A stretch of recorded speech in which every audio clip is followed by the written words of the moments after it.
So once you've done your research and chosen the right eyelash extension course for you, the next thing you should know is just a few tips before your course. The first thing you should do is do your research on eyelash extensions. That way, when you come into the course, you're kind of a little bit prepared and you know a little bit of information.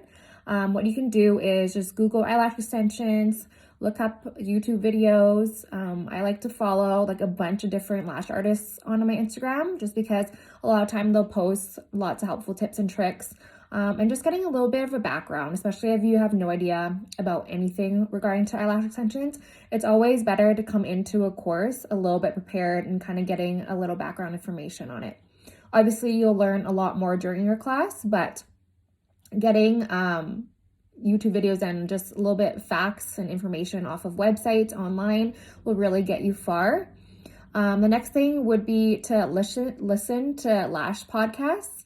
There's a lot of different options out there. What I like to listen to is Lash Boss Radio. So anytime you're sitting in traffic, cooking dinner, at the gym, I just put on the podcast, and again, they interview a lot of successful lash artists, and I get a lot of good information off of there. Some that you might not learn during classes or courses.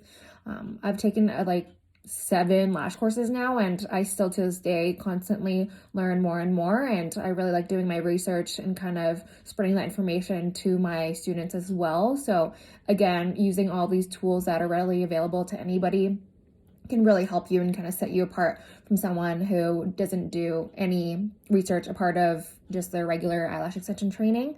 So again, there's so much to learn in this industry. It's always growing and expanding, so it's always a good idea to start learning even before your course.